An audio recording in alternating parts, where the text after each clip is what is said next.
Well, hello. I hope you're all well this evening.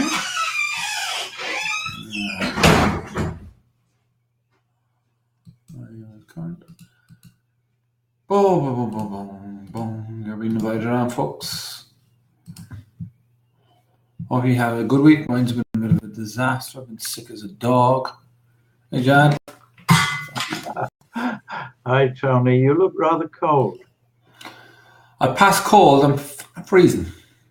I have a new microphone, so when I curse, it goes.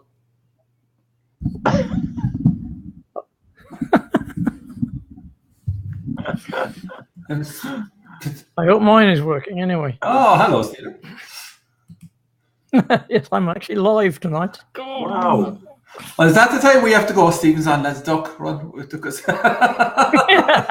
He figured out the mute button. Oh, lordy lord. Yeah, achieved at last. I seem to have conflicts in my computer. It seems to suddenly decide not to work. If you're going to have conflicts, it's better to have them in your computer than in your home. That's very true. Yeah. Right. Okay. So we'll just wait and see if some of the others bands. I don't know. I like the way it says to me that I'm in the United Kingdom on this.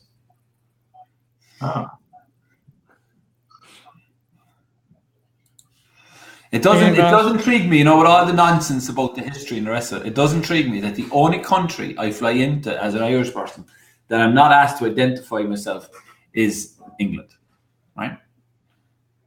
Even when I come home, I'm asked to identify myself. But as I fly into England, I'm not. Well, I can go home. Yeah. So much of a security there. Well, it's been that way for years. There's kind of if you're in Ireland, you fly to England, it's kind of considered an internal flight. No, being honest, with the way our current guys are running it, you can have us back. You can take us back. Country for sale, €2. See that, we're all going to be speaking German. Evening, all. Hey, Jim. Jim, you got your stuff off me today? Yeah, I did, thank you. But if I look at the competition, I have 737 entrants. No, you don't. You have. But the thing that you said, have 770 entries. You do not have 770 entries. What you have is the entrance I sent you. Evening, all. Hi, Graham. So let me give you the exact numbers there. Please hold. Your call is important.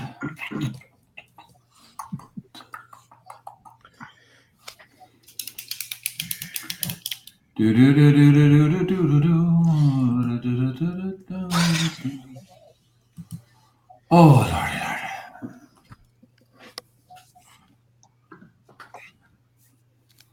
Dum, dum, dum, dum, dum.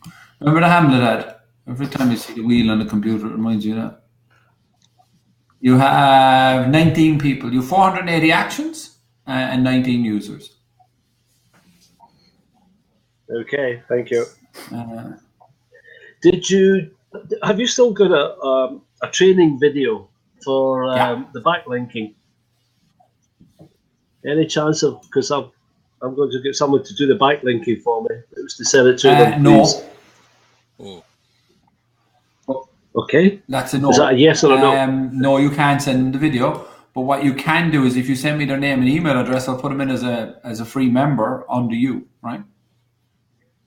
I was going to say that because if you're training people, there's no point in sending them stuff. And with the backlinks and the rest, just give them access. I'll give them access. Okay. So we'll stick them in on you. Because that way it's kind of the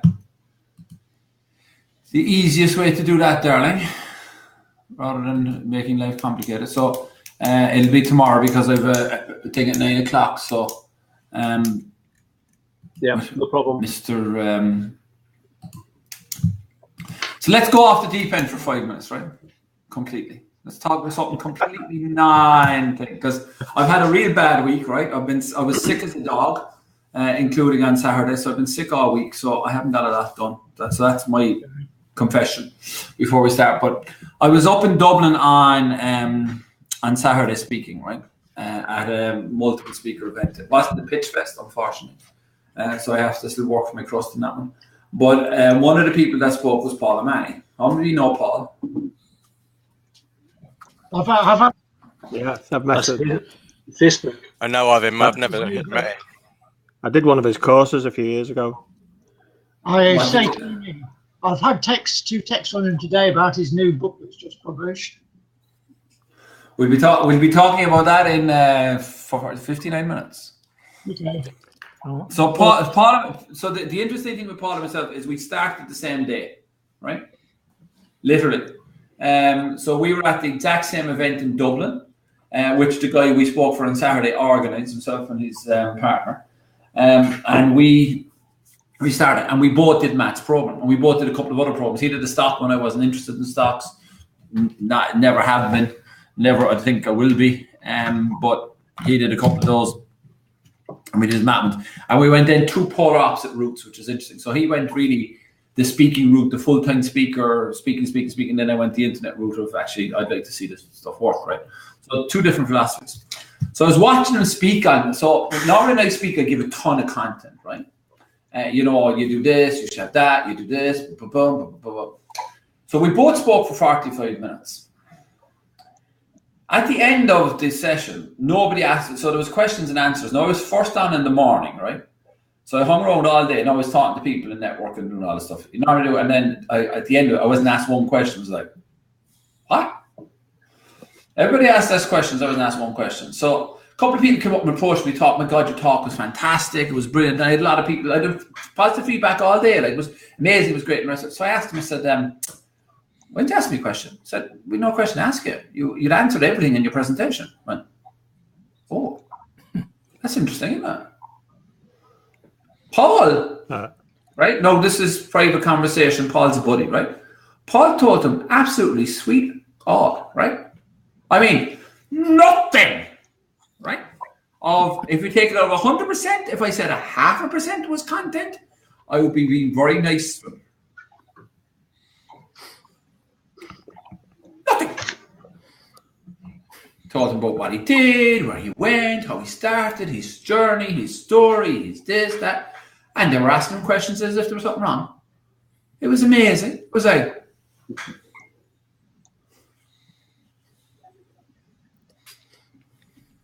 so you are either too good or... No, I don't take my own advice. Yeah. It's interesting. I don't take my own advice, right? I don't take my own advice because when I sit down and I talk to everybody else, I tell everybody else to do what Paul did. But when I do it, I do the complete opposite. I point it out. And the reality is you do one of two things. So it's about selling where they want to get to, not what they want. Right? It's not actually about the product. The product is very, very little to do with it. What did you think of Paul's course, honestly, Gary? It was pretty good, to be honest. Yeah. There was a lot of content on it, and he updated it regular. I'm going back probably 4 or 5 years ago that I did it, and then I stopped doing it. It was a monthly one, and I couldn't carry on the monthly payments. And then I went to, I think it might have been Brighton, and he was there, and he offered anyone that had done his course the course again for half what he was doing it, selling it to everyone else. Yeah, he got everyone to one side. He said, anyone that's come and done my course, come and see me at the break.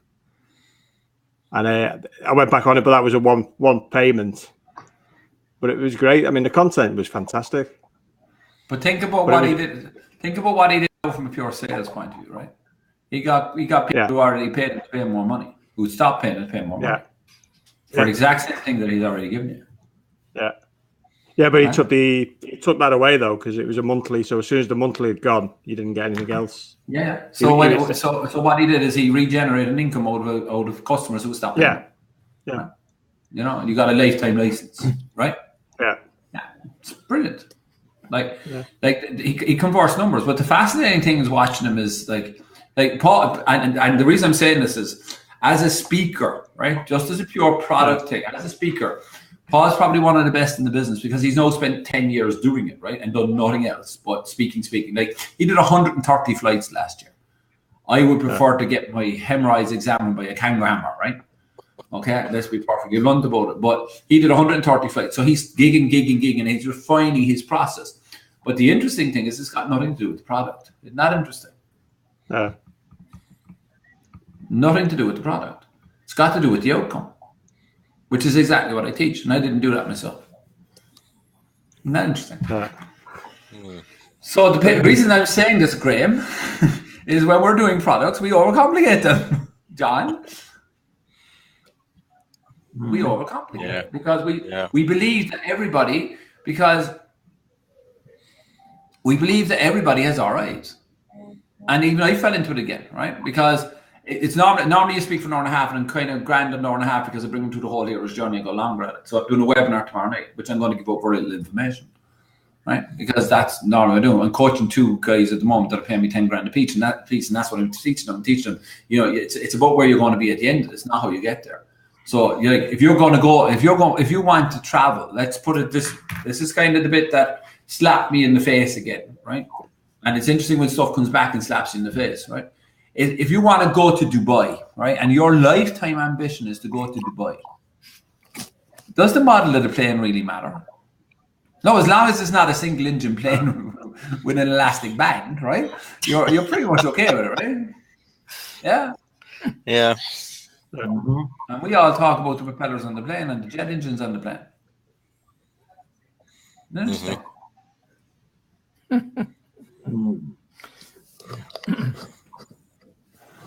So on product creation, it's just about where they want to be and how they're going to get there. And that is the whole thing. At the end of the day, you still got to produce a product, though. Otherwise, you have nothing to sell. No, you still got to produce the product. You got to know what the product is, right? Let's be perfectly blunt. You got to know what the product is. And but you know, when we all started this journey together, I always say that a good product reduces refunds. That's all it does. Yeah. It doesn't get you sales because they know it's good. I got to buy it. If I don't buy it, it doesn't matter if it's good or bad because I haven't bought it.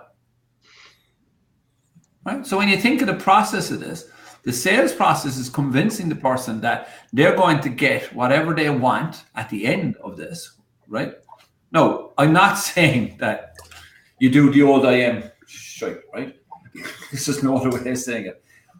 Hi guys, here I am, my Lamborghini outside my house, and I hope to Christ no one comes out the door because I pulled up in a rented Lamborghini that I have to have back in 7 minutes because it's costing me $500 a minute and I can't afford to have it. And here I am, boom, boom, boom, boom, boom, boom, and you can have this too. Bye, boom, and drop back the car. Right? I'm not suggesting that you remotely do that, right? Because that's just downright lying, right? And I can't avoid it, right? It was part of one of the reasons I stepped out of the IM industry at the start because it was like you were affiliate marketing out to these guys, and they were. Because I would actually go, and anytime before I sent an email out, and this is a little secret between us, I used to actually buy the product, right? And I'd actually look at the product before I sent it out. And then I started realizing I was buying an awful lot of shit product, right? And not making any money from it. So this wasn't a great business model. Which is why I started reviewing. Yeah, but one of the advices I've always been given, if you're going to review a product, the first thing you got to do is buy the product. No, but you can't. But hang on a second. If you buy 10 products for 27 quid a piece, that's 270 quid, right? Yeah, exactly. And if the 10 of them are shite, you can always waste the 270 quid on a bucket of shite. That's why I've never bought any. Yeah, you know, so I don't actually ask guys for the product. I ask them to give me an outline of where the customers will be at the end of it, which I'll give you the questions once we get back on that next week. I'll give you the questions, ask them, right? Okay, you actually give them the questions, ask them, because the reviewing side is quite clever, and by asking them certain questions, you get the answers. You know, how many people have you had that have completed this program? Oh, it's brand new, great. So what is it on? It's on Twitter, great. How many followers do you have on Twitter? 5. Oh, righty then. I've got 50,000. How did you acquire your followers on Twitter? How do you mean? How would you get your followers? Because you can go to Fiverr and buy followers. Like, we know that. You know, go look at their Twitter account. Go look at the stuff they're talking about. Do you know what I mean? It's about looking at the credibility and the rest of it behind it. And I'll show you how to do some of that. And then the other side of it is so here's the easy way, right? You know, get in touch with a couple of the big guys. that boom, boom, and get on their email list and start looking at what they're emailing out and what they're talking about and getting those products, because you know that they've done their work. And the reason that you know the work is they have not looked at the product because they couldn't give a fiddler's flying damn if it was good or bad. However, they will not get involved in a product with a high refund. So that's the insurance policy. Mm. So it must be pretty good if you're not getting refunds. The market will tell you. The market will always tell you. The market is unforgiving. The market will come out and kick you right between the eyes. You all thought it was going lower, didn't you? Yeah. I'm going to think of someone else. I don't know what you're talking about. So, but it will. So it's interesting. But so just when it comes down to your own copy and the products that you're going to be making yourselves, when it comes to the sales process, it's just a situation. So my webinar on Thursday night is now called the Laws of Digital Attraction. We came up with that name last Friday night at 10:30. Before I went and spoke about it on Saturday. The name's irrelevant. It's the same stuff. Right? I don't talk about anything different. There's nothing like algorithms change and bits and pieces change, but the basic premises never change. Find someone who wants to buy your shit, get them into a funnel, get them to buy it. Right? It's not that complicated. So when you do all of that, so I'm getting strange bings and I'm trying to turn them off. Dear God. So it's so when you get to that, that's what you're looking at, right? So it's to take them on the journey. So we'll do some of the stuff I did today, right?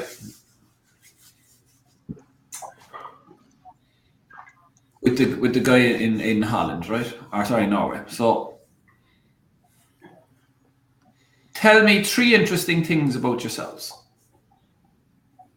Not that you're 55 or you're able to wiggle your nose or your ears, I don't care less. But business-wise, right? What have you? So give me 2 successes and 1 loss. 0 successes and 3 losses.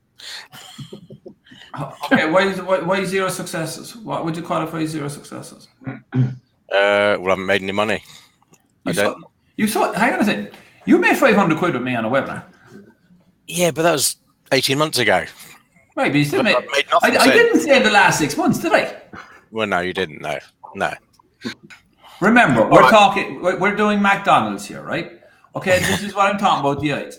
Like, you've heard me say this 1,000 times. You don't see a load of drunken louts in McDonald's with fucking Big Macs and the salad hanging out the side of the bottom. Oh, I just see the when you watch McDonald's and think it's beautifully clean, the staff are all smiling.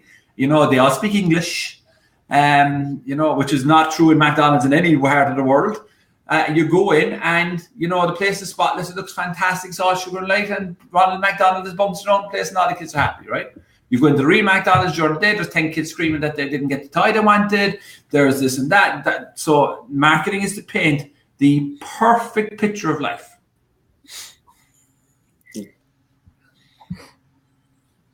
How long have you been online, Graham? Off and on about 5 years. You've over 5 years experience. How many events have you got then? God blimey. I've lost count, I think. It's got to be 10 or 12, I suppose. Answer me this question. How much have you invested in your journey so far? A lot of money. 10 grand, 20 grand, 100 grand? Yeah, 20 at least. Okay, so you've invested 20 grand in your journey so far, right? Yep. So you've got over 20 grand worth of knowledge that I'm going to share with you my 20k of knowledge that I've acquired over the last 5 years. To save you doing it. Yeah. Mm-hmm. Right? Yeah. See the point? So here's the pitch. So you can go and spend 20,000 on, and go to all these events and go to numerous events and all the rest of it, boom, boom, boom, to learn the secret, or you can pay me $47. Would you like to? Okay. Yeah. So I'll make a product cost $47. I'm only giving you a number. Don't panic. You're betting your product. As an example, yeah. Yeah. Right. Don't run off and make a 47. Like, keep on the product you're done because I want to get that one finished. But like so, so here's the secret. So because I know you're doing affiliate stuff, so let me do your pitch, right? Okay. Yeah. So over my lifetime, I've worked as a van driver, car mechanic, this, right? And I've always wanted to achieve anything else. Over 5 years ago, I got attracted to the internet and the whole idea of making a second income.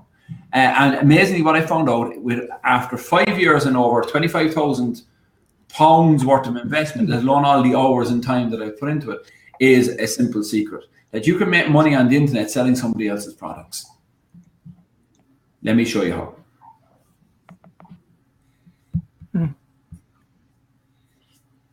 Yeah, it's good. Sounds bloody good, that. I'll transcribe that tomorrow. Cost you. And I'll take that, change a few words, and use it myself. Yeah, Yours is fit in with different, mine Jack. as well. Yeah, we're going to do each one tonight, right? Because I've been at this all day, so we might as well keep it going for the next 40 minutes since I've nothing prepared, right? And that's true. So we're going to do it, and we're going to start building up some of the product stuff for the product section inside anyway. So this will do perfect. So all right, go on, Graham. Did you get my emails last week? You asked me to. Yeah, you did. That's right. Yeah, you got it. Thank you very much. I haven't even opened them, to be perfectly blunt. After Tuesday night, I was dying. Wednesday, Thursday, Friday, I had to do some bit of work. Saturday, I got to sleep at 3 o'clock on Saturday morning. I got up at 5, got back, drove to Dublin, got back down at 11 o'clock that night. So I spent Sunday was dying, Monday dying. Today I'm kind of semi-human, you know. So it's like, but as the performers say, the show must go on, darling. You know, so when one must perform, one must perform. So I went up and did it. Said the actress. You can go on to my Irish market page and see the live. But I was like, I was so. I'm gonna have to cut this out of the video, but I was really bad. So I had this customer that I was dealing with on the Digitalize the Day program, and I fired him, right? Because I didn't agree at all. They were doing a multi-level marketing travel thing, and they were kind of the whole business model is they were targeting the vulnerable in my point of view, right?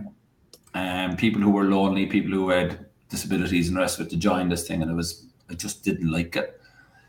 So I refunded them and politely asked them to leave. So I get up on stage, and right in the middle of the second row, there this fucking person is. Now, remember, I'm dying, I'm sweating, I have a fever, I'm in bits, right? Okay? I'm in absolute bits, and look down, I went, oh, Jesus Christ.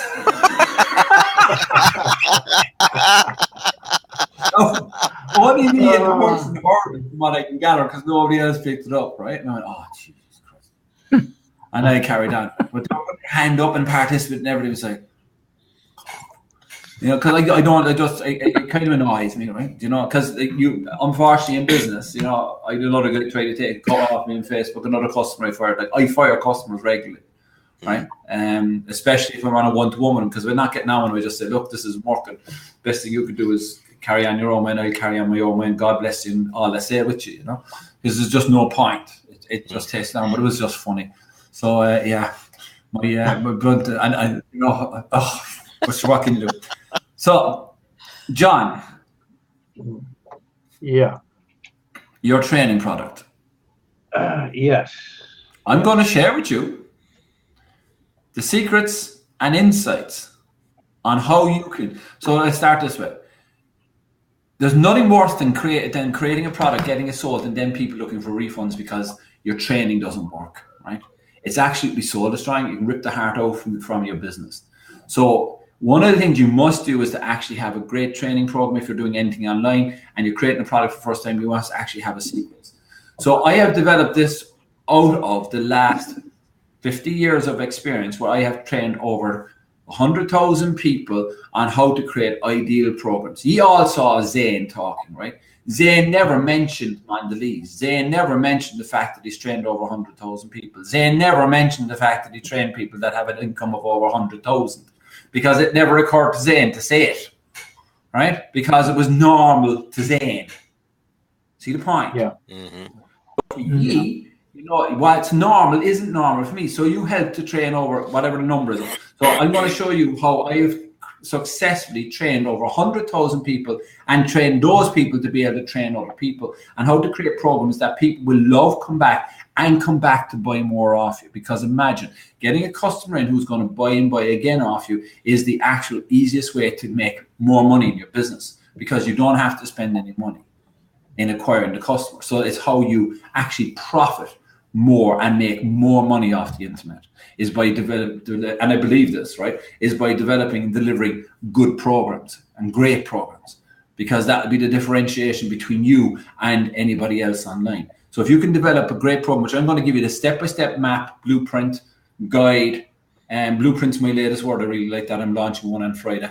And I just love the word blueprints, right? This is the blueprint. This is the blueprint to your success, to successfully creating a program that people will not only love, but you will actually make more money from, because people will not be looking for refunds.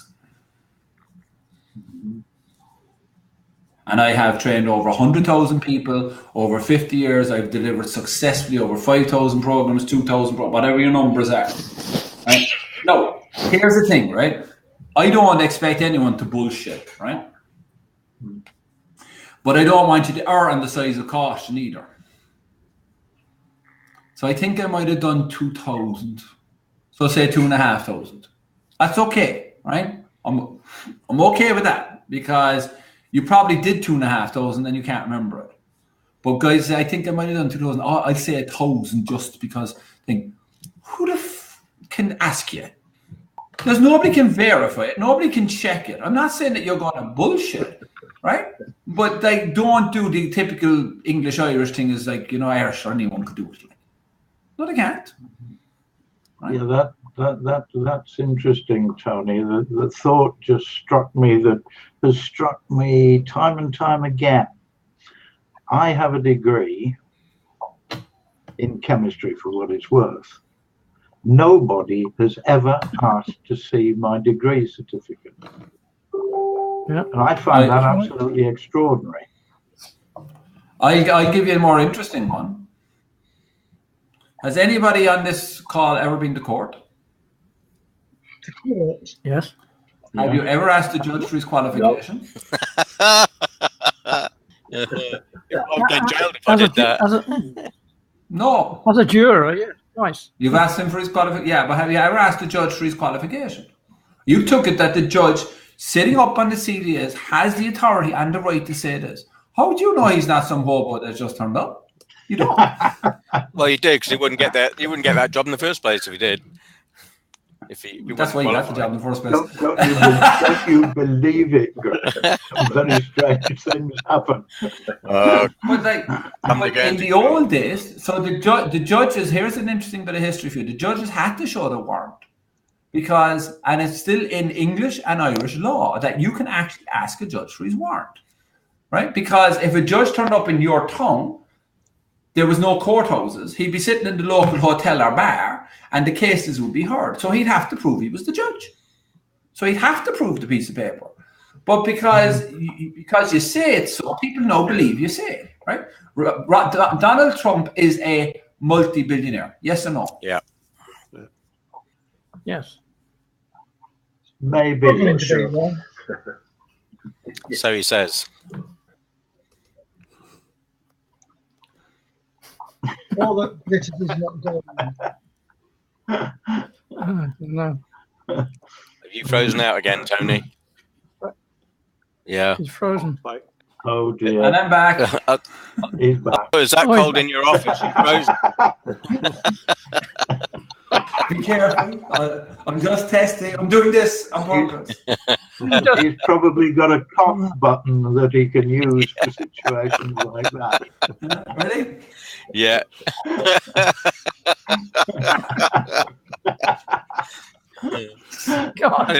So only a lot of colour there. Big green. Oh dear. So if you tell people you're an expert, they will take you're an expert. If you don't deliver, they'll believe you're not. That makes sense? Yeah. Mhm. Right? So if you don't deliver them, they won't you won't come across an expert. Right? So Jim, what have you got for us? 3 successes or 2 successes, a failure? Sorry, on the I internet. don't give a fuck if it's a nurse. You're a Martian, Jim. Oh, yeah, I sorry. told you to keep that quiet. I had a pretty successful career with the Ministry of Defence, NATO. On one downside, I lost a lot of money on property. What did you do with NATO? Can't tell you. Trade secret. I was involved in various jobs with security and what have you. Yeah, just I worked for the Ministry of Defence and I was seconded to NATO. Okay, as well. so basically what you're telling me is you work for the Ministry of Defence, you know state secrets, and in your thing, and you work for NATO, which basically. No, that was a lot. That was a long time ago. But did it happen or not? Oh yeah, true. So, yeah. Shut up. Tony's turned into a spiral now. A what? Sorry, I missed that, John. Oh, the whistling is it? Right. So I don't care if it was 25,000 years ago. It did happen in your lifetime, right? So basically, you're telling me that you security clearance because you could be trusted, right? And you don't think that is a positive attribute for somebody working on the internet? Yeah, when you break it down. This is all we're doing. Is you know what I mean? You're just breaking down what's worked and that's not. Everybody has successes. Everybody has failures. The question is, and this was a question that I asked another guy today, is this: do you want to be defined by your successes or your failures? We all get defined by our failures because that's our culture, right? In America, they don't have that culture. You get a star for participating. Yay! Right? You know, we beat ourselves up because we came second. Right? Yeah. You know, and every wealthy person that I've ever met, every wealthy person that I go to meet, and all the rest of it, like, I'll give you a very good one. I was at a mastermind in the UK or the US, right? And I'm sitting around the thing, and I would judge everybody by the pub, right? It's not because of what they can drink, the rest of it, but it's a case of, you know, my grandmother had a great expression: don't tell me what you can do, show me what you have, right? And I'm sitting there, and all these guys are talking about all their millions. I bought the first round. I don't talk about money. My money is my business. It's nobody else's business, right? What I make and what I do is my business. I'm not ever discussing with anybody. I've always been that way. That's my decision because, you know, I talk about some of the big sales I made and some of the stuff, and I show some of the stuff, but I won't ever talk about this is what I did last week or this week because it's nobody's business, right? It's between me and my wife. Actually, it's between my wife and her wallet. Right? So, no, it's got nothing to do with the bank manager, Jim. Trust me on that one. So, it's a case of I sit there and I buy a round and I'll talk about this, and I turn around after 20 minutes and I'm heading to bed. And they say, oh man, you know, we're doing great networking here. I said, I've never heard so much bollocks in all my life. So, what you mean? I said, I bought a drink 20 minutes ago and not one of you can buy a round. You know, I don't want to listen to I did this and I did that and I've got the biggest Mickey. I don't care who's got the biggest Mickey. I'm interested, like, in if there's a business relationship here or not. But I'm not going to go into a business relationship with guys who are going to sit there and spoof, like, right? But the Americans are the complete opposite, is the point, right? So you want to get to somewhere in the middle of that, where it's not, oh my God, you know, like, I've made 25 million online and, you know, you made 25 quid, right? The difference is, if you've made 25 quid online, you've made money online. You have made money online. So, Graham, when you say you haven't, okay, you haven't made enough money online. That's the qualification. You haven't made enough to make you happy. I hate to tell you, enough will never happens, because when you get to 50, 10 grand, you want 50, you want 50, you want 100, you get 100, you want 200, 300. Yeah, that's the place I want to be. Right? Yeah, right. But it does. You see, like, it does take time, right? It's one of the things. It's not hard work, but it does take time, right? And the biggest part of the stuff is actually your head and your mind space. It's actually having the balls to do it. It's having the balls go up and say, yeah, look at me, I can do this. I know what I know. Mindset. I'm okay with what I know. I know that I know this. So come on. There's other people out there better than me at it. Doesn't matter. I'm not talking to them now. And the guys who are out there better than you aren't going to come after you anyway. Nobody's going to come back to you and say, oh my God, like who the fuck does he think he is? Like, they're not going to do that because everybody who's where I am and the rest of the guys are, where you want to get to, has walked the road that you're walking. So they all understand the pain of it. It didn't happen to anyone nobody turned on the computer and made 50 grand within 10 minutes. Like that shit just doesn't happen. They all grafted, they all learned, they all went to programs. Everybody's walked the same ground. The difference is with us is that, and the other difference with us is that, especially when you start saying, is that people kind of know that we're more reserved. So when you're talking about stuff, they're way more inclined to believe you. So it's about having, Jim, in your case, you have the security, you worked at a government secret job, boom, boom, with NATO, bang, bang, bang. If you got a couple of pictures of you in uniforms, stick them up there because they're great, are out there. If anything that you can put up, that you can legitimately put up. I don't want Glenn getting excited. Oh, sweet are you. The one in the crotch of the sailor outfit you can leave off. You promised not to mention that. But you see the point, like, so because here was the interesting thing, and it's something that I forgot to do. Like, I was looking at Paul. He put up pictures of himself with Tony Robbins. Like, he met Tony Robbins for 3 minutes. Right? Tony Robbins is brilliant at this. Tony Robbins has worked with presidents, 1. He's worked with superstars, 2. He's done this and the rest of it. You see Tony Robbins and he's there. Tony Robbins was absolutely, and I got this from his kid, right?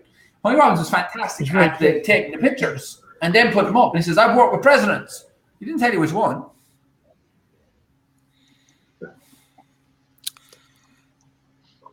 Can anybody see Tony? No, he's turned into a spiral. Yeah, he's gone black. His eyes are waving. See you? We can. I can see you, Tony. Sorry, I can see everyone for a change. Yeah, I can see everybody too at the minute. No, you're just turning clockwise as a spiral. Well, you're not missing anything.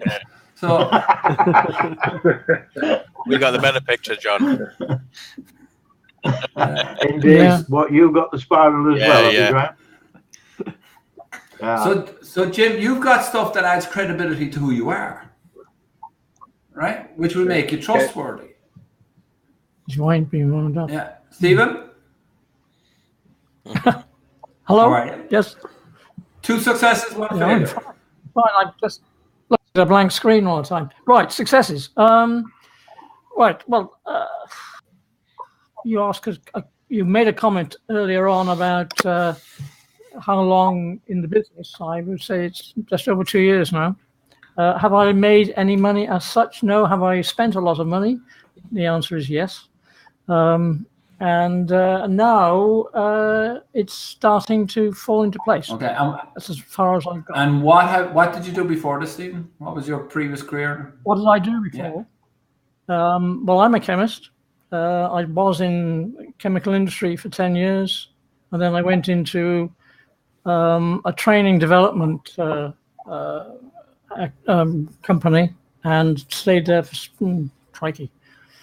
I must have been there for 30 years. Basically in the polymer industry. What did you do in the? I was traveling a lot. What did you do in the training company?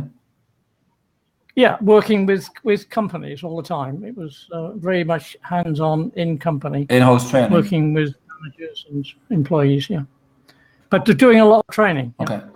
And presentations. And didn't you tell us that you swam and you did stuff like that, didn't you? Oh well, yeah. A little bit of that, and an allotment as well. But there we are. And these are the successes, I suppose. But I wouldn't want to talk about those. But didn't you say? Did you some big swim or something? Didn't you? Don't I remember that? Oh yeah. Well, yes, I've done quite a few. Yeah, this earlier, that's last year now. It was it was a master swim that I had a go at, and I got 4 gold medals. Only because there was no competition, because there was nobody in my. You see that what he's doing? If I could come across. No, If I could come across the screen, I would. I got 4 gold medals. So like clever. I just went for a swim and there was no one else there, so I got a few medals and sure there was no bother. But it's a good. I find it quite amusing, and I think most people do when you tell them. Yeah, but there we are.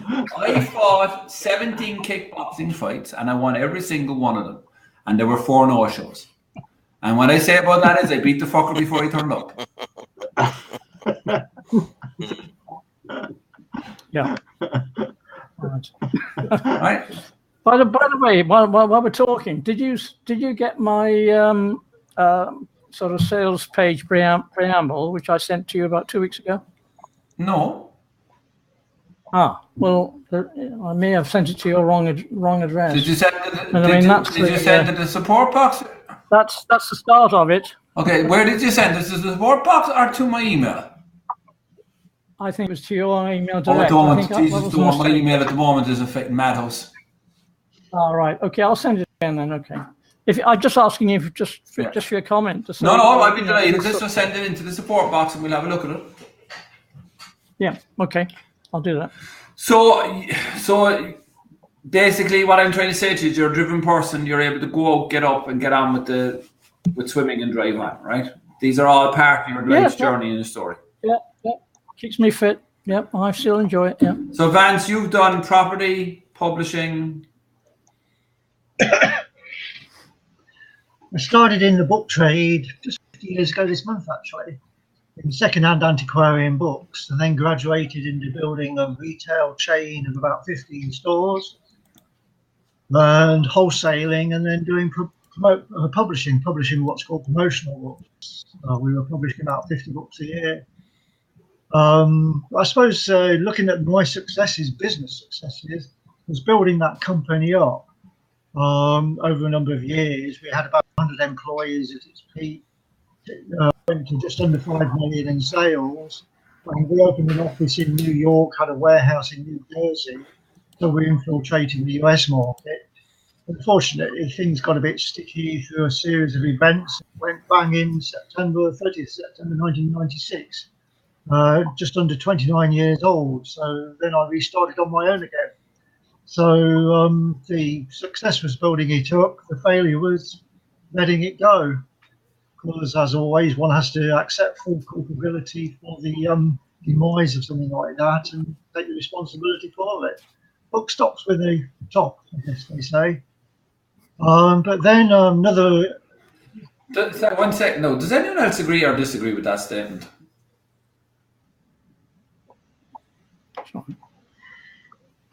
That the buck stops at the top.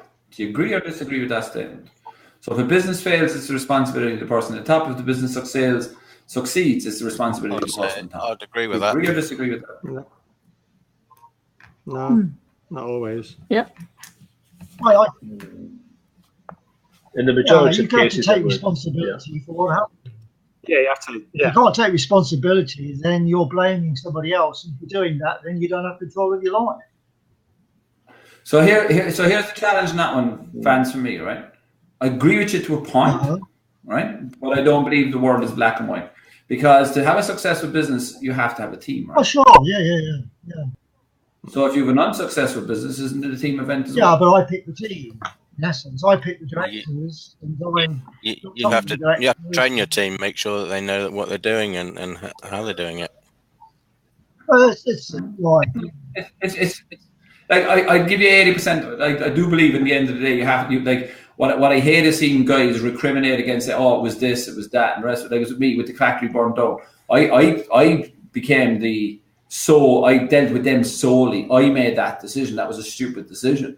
So I'm responsible for that decision that ended up in the consequence. I would agree with you 100%. But then I wasn't responsible for the fire, even though I would have liked to be. But do you know what I mean? So it is an interesting, because I think sometimes one of the challenges with that, and this is kind of completely sided, sometimes we can be very hard on ourselves, and it's very, and then sometimes it's hard to pick yourself back up. Whereas I think you've got to analyze the data as well as, okay, what could I have done better? What could I have done differently? Where was my mistakes? You know, maybe you didn't move at the time. Amazon had come out. You know, there was a lot of other stuff, and you know, the market changes as well, which are forces that you can. People say, oh, you need to foresee that, but like, you know, come on, who in the name of God was going to foresee the whole internet thing? Like, bar the guy who invented it. Like, you know, so there is kind of, so as long as you're realistic about it, and you're not building a club to keep beating yourself in the back. Yeah, but I mean, this is going on to a different conversation and kind of into more, you know, different philosophical type stuff. But I believe that whatever happens to you, you've manifested that into your life. So when I had a car accident just after my business went broke in December '96, I got hit by a car. My first things were, when I got myself sorted back home, what have I done to manifest that into my life? And if you ask the question, you get an answer. You know, but I'm saying you're going into a different philosophical discussion on that, which is probably not for this. Yeah, we've got another 10 minutes. We don't have time to go down that journey with you.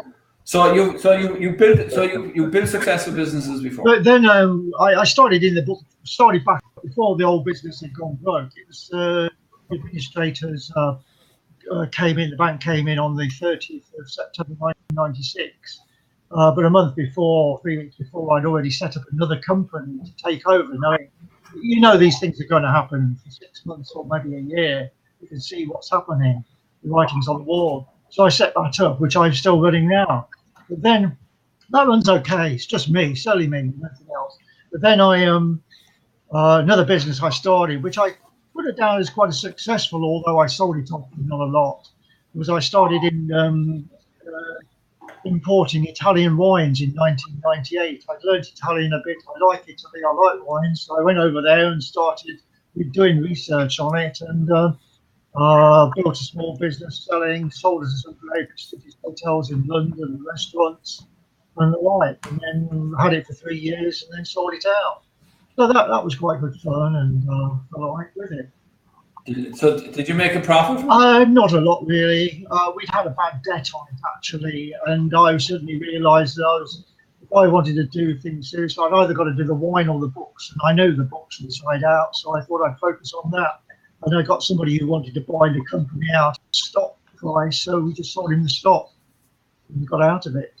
But it was an experience, and it was enjoyable, and I got a lot of freebie wines, you know, and trips to Italy on the business and things like that. So it's the one thing I miss about the kitchen and the tile business is going to Italy. And I used to actually, in the kitchen business on the side, we used to have our own cocoon wine, which I used to give to customers as a thank you. It was about $2.75 from a small vineyard, and I had to stop it. I was actually telling the story to the guy today. I had to stop it because a guy rang me up screaming at me. We'd left 4 bottles of wine, and his wife was an alcoholic. We never knew. Yeah. Yeah, I actually did Verona. I remember having went to Verona in Italy with the vineyard there. We represent the vineyard Gravi in Chianti, Villa Maggio. It's where Mona Lisa was born in 1479, and Leonardo da Vinci painted her. And they did a very famous film there with quite a well-known actor there. And I went there. I knew that I was with the guy who actually owned the business. And he was a famous Roman lawyer. Calvin Klein was one of his clients. So it was mixing with some quite elite company at times, which was quite good fun like that, you know. And all the rest. But then you move on, do something else. So now I'm here. Yeah. So you've had a number of successful businesses. Yeah, things have been good. Yeah, I don't complain. Can always be better, but it could be a hell of a lot worse. It can always be better. No matter if you're making 10 million, you want 20. You know, that's the reality. Gary? Yeah, bit similar to Graham. Spent probably 20 odd grand over a bit longer. Probably, I think it's about 12 years. I've been online doing different things, but I have made some money. I would say probably a couple of thousand over that time. few hundred selling private label slimming pills on eBay. That was one of my little ventures. Another one was t-shirts, selling t-shirts, and over Christmas actually I made a couple hundred selling mugs on Amazon and on Etsy and eBay. Going with what you're saying about Tony Robbins, I have shared the stage with the Pope John Paul, but it wasn't speaking at anything. That was when he was in the UK in 1982. Have you a picture? I didn't have a picture, no. We didn't have cameras then, did we? So we did. We just didn't carry them around in the pocket. You had to somebody carry them for you. Yeah. We were actually on the same stage as him. Well, altar stage. That one. We got one of our. We got picked out of the schools. But yeah, I spent 10 years in the Navy. Came out of there. Went into the chemical industry. Come out of that for me health because it's not the nicest place to be. Went into sales. Was top salesman a couple of months on the run. But similar to what you were saying there, Tony, the company, I didn't think they were doing it right. So I wanted to leave that. So I've come back into the chemical industry. But during that time, I'm trying to build something online. I've also done a couple of websites and Facebook pages for a couple of companies in the past. Only small ones. A dog grooming one of a friend and a joinery one for another friend. And are they still running and successful? Yeah, I mean the website now, the dog grooming one, she's changed the website now, but that's probably about 4 years ago. And the joinery company is still running fine, yeah. Mm. So, anybody else seen this, or is it just me? Yeah, it's doing a couple of websites, so yeah. So you've helped small business get online, right? yeah. Okay, so here's a question for all of you. Give me 5 things that you would recommend that I should do online, and 5 things I shouldn't. We've only got 5 minutes. Build a website For next week. Connect it to Facebook. For next week. For next week. For next week. I want you to write those down for next week. Just on the side. 5 things you would do online and 5 things you wouldn't do online. The 5 holy gospels and the 5 deadly sins. Right? Just write, go to that, because what I want to do in the next couple of sessions, guys, is get you, and we'll go back talking about the affiliate stuff and all that. I'll cover that next week with you. But I want to get your confidence up in yourselves a bit, because I think that's all that's missing. I think that's the gap. I really think that's just the gap.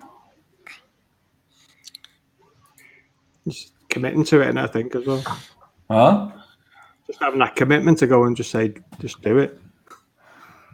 Well, you get I talk about the cliff a lot, right? When I work with business clients, and the cliff is a number of things depending on where you are, right? So the cliff, a lot of times, it's the blind leap of faith. You step off, and sometimes there's a stepping stone. Other times there's a ravine, right?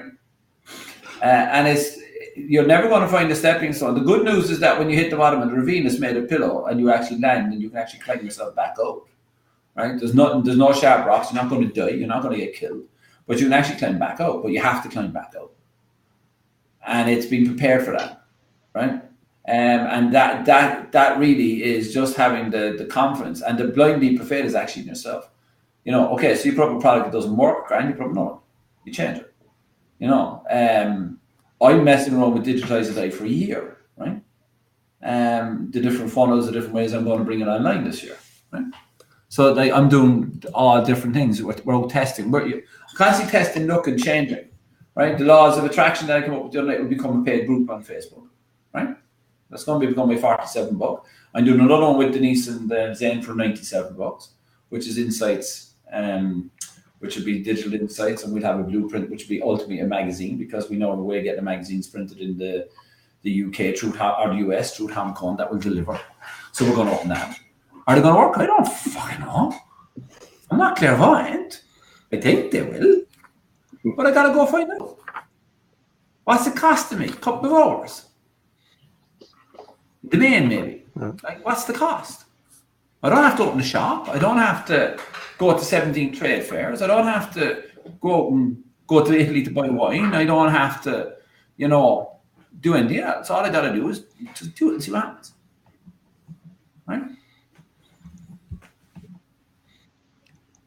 Make sense? Yeah. And it just really is pick something that so within the next couple of weeks, you're going to pin the tail of the donkey. We're going to put stuff up. Just going to put up. I get the sales page created and nearly finished. Have that done so that you can create the sales pages and we put them up. Sales pages are crap, that's grand. If you can't write, fine, put up a video. We put up Warrior as well for $7 and sell it for $7, see what happens. You might make 3 sales. So what? You made 3 sales, great. You make 3, you make 6. You make 6, you make 9. You make 9, you make 18. Well, actually, should be 6 to 12 to 24, but I missed that. I skipped that. Your maths is worse than mine. I do know at this was starting. You can't multiply 0 and 1 and 1 is not 11. No, it's not. I thought it was.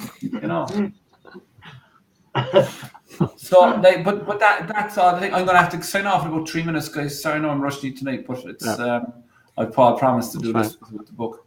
So come on to Facebook and come on and it's on my profile. So come on to Facebook and have a look at it. It'll be very interesting. I have no idea what we're talking about. We're talking about his book, so we haven't even talked about it. We'll get on there now in about a minute and a half and start talking about what we're actually going to talk about. Years ago, I'd have to have interview questions. Jim hasn't done his turn on his 2 and 1. Yeah, he has. Got Jim. He did? John did, yeah. John Everybody's had a go. John did. Yeah. You were asleep then, Vance. We should have woke you up. Sneaking down.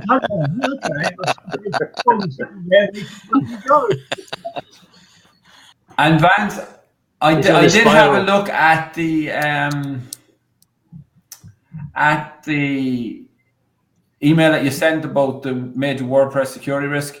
Yeah, do I agree with it? So basically what they're saying is that, WordPress plugins are getting hammered every day of the week, right? Which they are, right?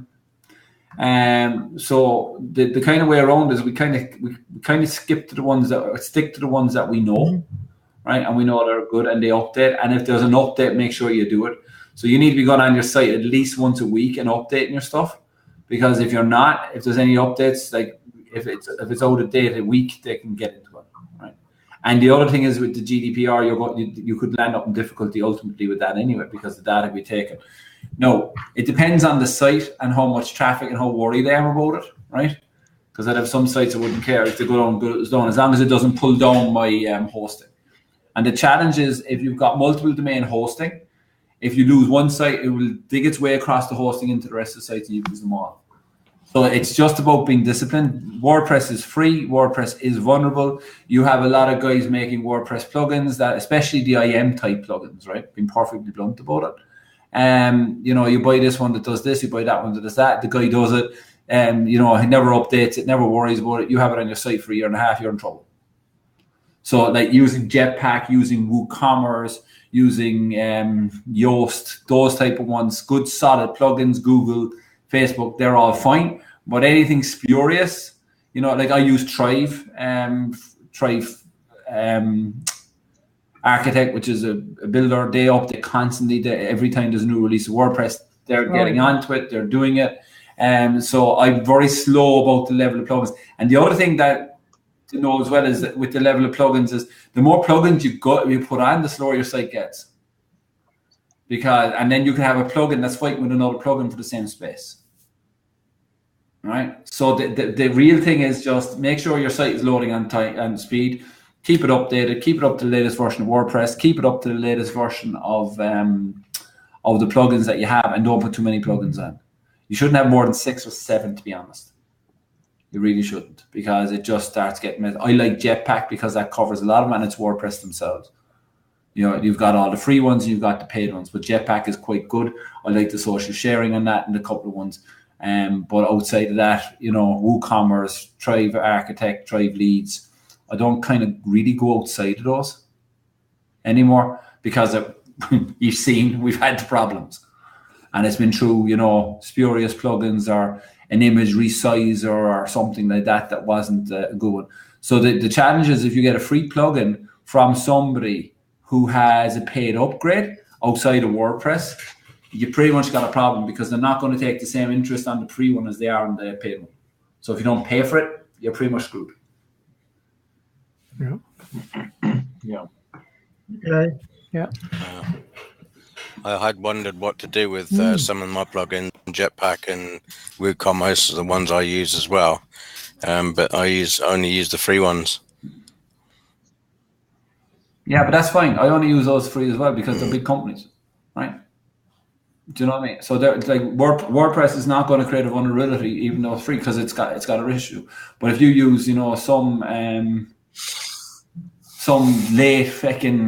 latest widget from some internet marketer and you put it up there, that's grand. You can do it for 2 months, 3 months, but understand if they're not updating it, you're in trouble, and the vulnerability will come. And if they get in at all, what they do is they go into the database and they screw the database. And the database on WordPress is all hosted in the same part of your hosting for all your sites. So when it digs in, it goes and drills down and takes everything with it. I've had to do a complete rebuild over this shit. I mean, a rebuild. Yeah, I had to do that last year as well. The last year before last, one of the two. Yeah, so keep them up to date. Keep updating them. If you're not getting updates on plugins, don't deactivate them. Delete them, because people think they're deactivated. They're fine. Don't delete them. Get them off your site completely, and make sure that your WordPress is at the current level all the time. If it's conflicting with your team, then change your team. You know. All right, I have the boy on to me. Okay. I got to run. I'll see you on Facebook. Right. Yeah. Is that on your page, your own page, Tony? Yeah, it's on my own profile. Yeah. Okay. Right. Yep. See you next All week. right. See you Bye. guys. Right. See ya. Yes, no. Bye. So, Bye. bye.